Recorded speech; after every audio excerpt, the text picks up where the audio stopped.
वसीम, तलाक, नहीं, तलाक, खुदा के लिए नहीं, तलाक, नहीं।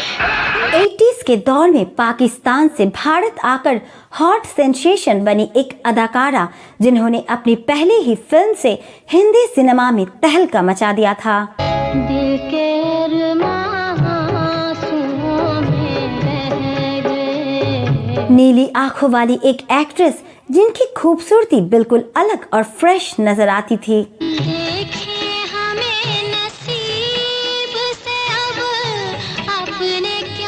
वो मशहूर अदाकारा जो गायकी में भी इस कदर पारंगत थी कि अपनी पहली ही फिल्म के लिए film fair best female playback singer का अवार्ड अपने नाम किया और पहली ही फिल्म में इन्हें बेस्ट एक्ट्रेस का नॉमिनेशन मिला।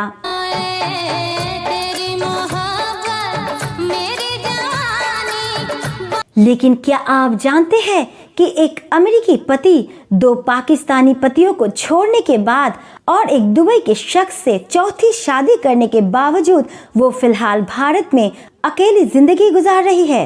मगर उस रोज जब मैं अकेली रह गई तो ऐसा महसूस हुआ जैसे घड़ी की सुइयों के भागते रहने के बावजूद मेरा वक्त कहीं ठहर गया हो। क्या आपको पता है कि भारत सरकार ने इन्हें OCI कार्ड दिया जिससे इन्हें भारत आने के लिए वीजा की जरूरत नहीं होगी और इसका आधार बने इनके हिंदू नाना और मुस्लिम नानी। डायरी छीन जब देखो किताबों से दीदे जोड़े पड़ी रहती है। क्या है अम्मी? अरे और भी तो काम है जो आगे चलकर घर गृहस्थी में काम आएंगे। आप तो और क्या आप यकीन करेंगे कि पाकिस्तान के कराची शहर में पैदा हुई ये अभिनेत्री एक ब्रिटिश नागरिक थी और भारत में हिंदी सिनेमा के शोमैन कहे जाने वाले राज कपूर रिश्ते में इनके मामा लगते थे। किसी की मुस्कुराहटों पे हो निशान, किसी का दर्द मिल सके तो कौन है ये अदाकारा, कौन थे इनके नाना नानी और किस तरह से कपूर खानदान से इनका गहरा रिश्ता है और क्यों ब्रिटिश नागरिकता और पाकिस्तानी मुल्क के होने के बावजूद ये मुंबई में रह रही है। जानेंगे और भी बहुत कुछ। आप बने रहिए हमारे साथ वीडियो के अंत तक। हवा भी है रवां रवां, सुना नमस्कार दोस्तों, मैं हूं अनु और आप देख रहे हैं A2 फिल्मी टॉक्स।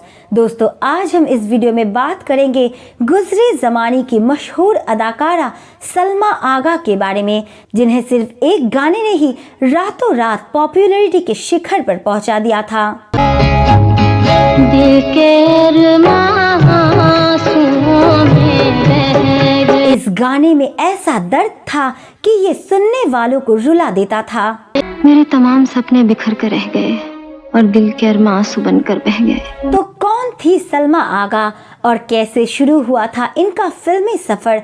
आखिरकार ऐसा क्या हुआ कि उनका करियर कम समय में ही तबाह हो गया और आज ये कहाँ है, किस हाल में है? चलिए जानते हैं।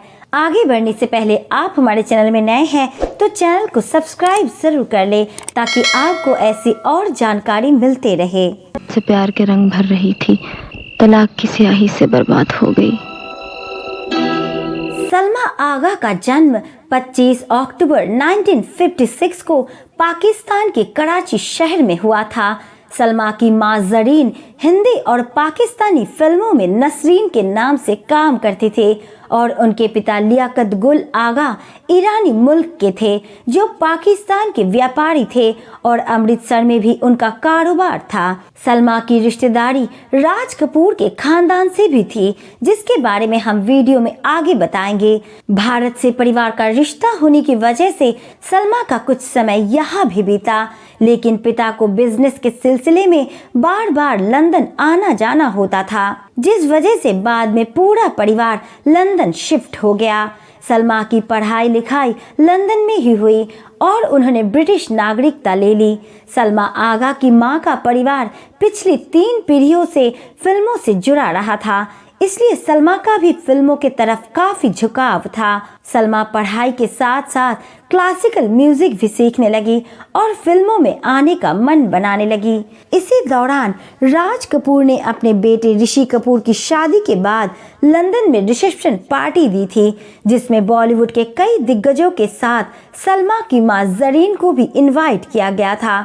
बताते हैं कि इस पार्टी में सलमा की मुलाकात जाने माने फिल्म निर्माता B.R. चोपड़ा से हुई, जो अपनी अगली फिल्म के लिए एक मुस्लिम हीरोइन की तलाश में थे, क्योंकि मुस्लिम समाज की कहानी होने की वजह से उन्हें लगता था कि एक मुस्लिम अदाकारा ही इस रोल को बेहतर तरीके से कर सकेंगी। उन्होंने सलमा आगा को देखते ही अपनी फिल्म का ऑफर दे डाला और जब इनकी आवाज सुनी तो इन्हीं से फिल्म के गाने गवाने का भी फैसला लिया। देखे हमें नसीब से अब ने क्या। तो इस तरह सलमा भारत आ गई और फिल्म की शूटिंग शुरू हुई। 3 तलाक जैसे गंभीर मुद्दे पर बनने वाली ये पहली बॉलीवुड फिल्म थी जिसमें एक संवेदनशील मुद्दे को बेहद प्रभावशाली ढंग से पेश किया गया था। इसमें सलमा आगा की भूमिका ऐसी लड़की की थी जो इन कुरीतियों का सामना करती है और उसकी जिंदगी दर्द और गम से डूबती चली जाती है। फिल्म का नाम पहले रखा गया था तलाक तलाक तलाक, पर मुस्लिम समुदाय के विवादों के बाद इसे बदलकर निकाह कर दिया गया। तो वही B.R. चोपड़ा के कुछ दोस्तों ने उन्हें ये भी समझाया कि मान लो कोई मुस्लिम शख्स फिल्म देखकर अपने घर जाता है और उसकी बीवी उससे पूछता है कि कौन सी फिल्म देखकर आए हो, तो वो क्या जवाब देगा। वो अगर फिल्म का नाम बताया तो शरिया कानून के मुताबिक उनका तलाक ही हो जाएगा। चोपड़ा साहब को बात समझ में आ गई और उन्होंने फिल्म का नाम बदल दिया। फिल्म में सलमा आगा ने ही अपने ऊपर फिल्माए गए सारे गीतों को आवाज दी जो कि सुपर डुपर हिट हो गए। हमने उदासियों में गुजारी है जिंदगी। इस फिल्म को देखने के बाद लोग इस हीरोइन के बारे में एक दूसरे से पूछने लगे कि नीली आंखों वाली नीलोफर ये गोरी सी लड़की कौन है जो खूबसूरत होने के साथ साथ बेहतरीन गायिका भी है।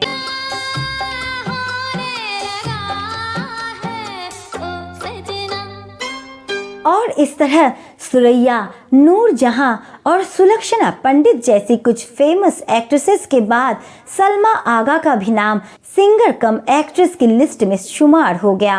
आज का दिन कितना मुबारक दिन है नीलू। आज के दिन तुम इस घर में आई, इस घर को रोशन किया। अरे जाओ, ये सब मुंह देखे की बातें। 1982 में आई इस फिल्म पर काफी कंट्रोवर्सी भी हुई, लेकिन इससे सलमा रातों रात स्टार बन गई। निकाह के बाद सलमा के पास फिल्मों की लाइन लग गई। इसके बाद उनकी फिल्में आई कसम पैदा करने वाले की, सलमा, ऊंचे लोग, जंगल की बेटी, 5 फौलादी, महावीरा आदि। जैसे मैं कोई पलंग हूँ, जब चाहा इस्तेमाल के बाद बाहर निकाल। सलमा ने हिंदी के साथ साथ तमिल, तेलुगु और मलयालम फिल्मों में भी काम किया। सलमा ने उस दौर के कई बड़े स्टार्स के साथ काम किया, जिनमें से मिथुन चक्रवर्ती के साथ उनकी जोड़ी खूब जमी।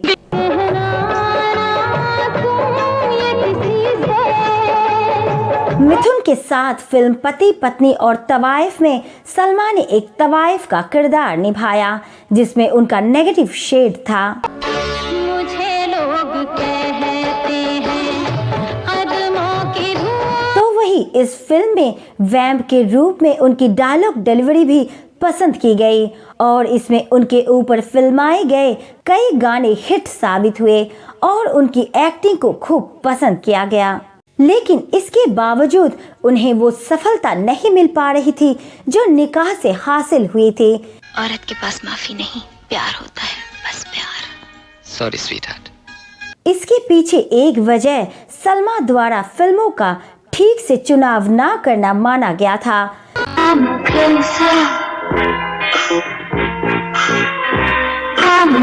वही सलमा एक ही तरह के किरदार के लिए फिट लगती थी और उन पर वेस्टर्न स्टाइल बिल्कुल भी नहीं जमती थी। बेइंतहा प्यार क्या है, और रोज रात सो जाने को प्यार नहीं कहते, और रोज मुंह फुलाकर पड़े रहने को भी प्यार नहीं कहते।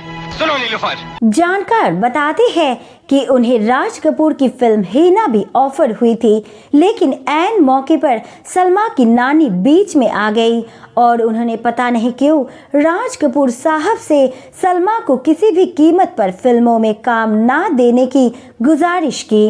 कहते हैं इससे सलमा के हाथ से कई और अच्छी फिल्में भी चली गई। वही फिल्म एक्सपर्ट्स ये भी बताते हैं कि सलमा ने एक्टिंग से ज्यादा अपने सिंगिंग करियर पर फोकस किया। वो फिल्म निर्माताओं पर दबाव डालती थी कि जिन फिल्मों में वो काम करेंगी उसके गाने भी वो खुद ही गाएंगी। जाहिर है हर डायरेक्टर उनके इस शर्त को मानने को तैयार नहीं हो सकता था, क्योंकि ऐसे में वो किसी और बड़े सिंगर से गाना नहीं गवा पाता। ऐसे में सलमा ने अपनी जिद में आकर कुछ और बेहद अच्छी फिल्में भी छोड़ दी, तो साथ ही वो पाकिस्तान और बांग्लादेश की फिल्मों में भी गाना गाने के लिए बीच बीच में लंबे समय तक भारत से गायब रहती थी, जिससे बॉलीवुड में निर्माताओं ने उन्हें सीरियस लेना बंद कर दिया। इसके साथ ही सलमा इश्क मोहब्बत के चक्कर में भी खूब डूबी रहती और अपने रिश्तों को लेकर भी हमेशा चर्चा में बनी रहती।